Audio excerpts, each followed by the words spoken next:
सत्य घटना है।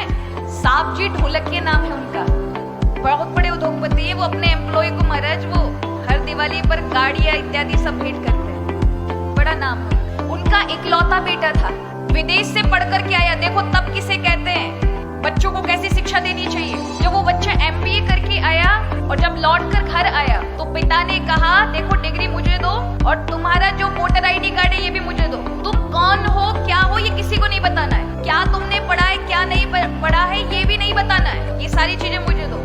और मैं तुम्हारा टिकट करा रहा हूँ दक्षिण भारत में, जाओ 2 महीना पैसा कमा के लेकर आओ, बिना मेरा नाम बताए, बिना अपनी पहचान बताए, बिना डिग्री के। आपको विश्वास नहीं होगा, इकलौता बेटा है और उसको भेज दिया। 7,000 रुपए उसको दिए, जरूरत पड़े तो ही उपयोग करना, नहीं 7,000 वापस चाहिए। और 2 महीने में कितना कमा के लेकर आते हो ये चाहिए। बालक भी आज्ञाकारी था महाराज, गया दक्षिण भारत, गुजराती बालक गुजराती जानता है और पहुंच गया हमारा दक्षिण भारत, जहां हमारा तेलुगु तमिल चलती है ना, अपनी भाषा इंग्लिश में बात करनी नहीं है।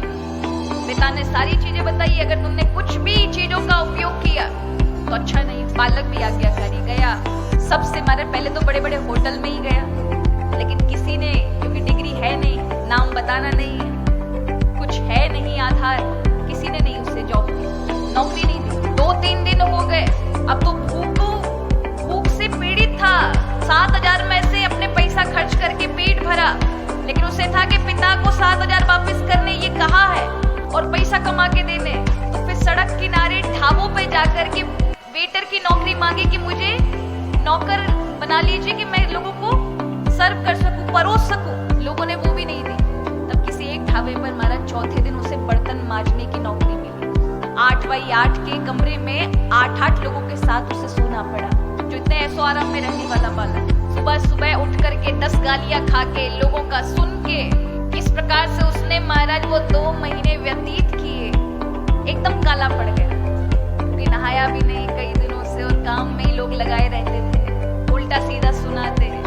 और इस तरह से 6,000 रुपए उसको प्राप्त हुए। 2 महीने बाद अपने पिता को फोन करता है, पिताजी मैंने 6,000 रुपए कमाए। पिता ने कहा उनको खर्च नहीं करना, जो 7,000 थी उसी से टिकट बनवा के आओ।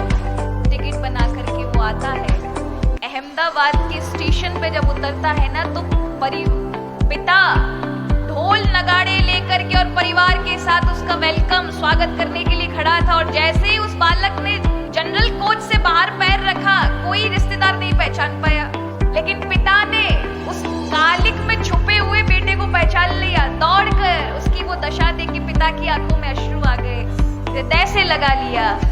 बेटा चरणों में पड़ गया, पिताजी ये 6,000 रुपए और ये 7,000 में से कुछ मेरे से खर्च हो गए थे। पिता ने कहा बेटा ये पैसों की बात नहीं है, इन पैसों को संभाल के रखना जो तुमने कमाए। तुम्हें पता चला पैसों की कीमत क्या है?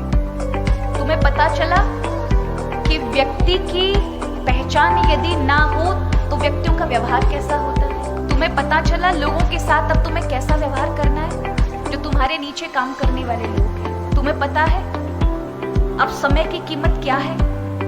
रो पड़ा, पिताजी मुझे सब पता है, अब पता चल गया, इससे बड़ी शिक्षा और कुछ नहीं है। पिता ने तुरंत अपनी ऑफिस की चाबी दी, कहा अब तुम्हारा ऑफिस है संभालो। ये होता है तब। सजी सजाई थाली देंगे तो क्या होगा?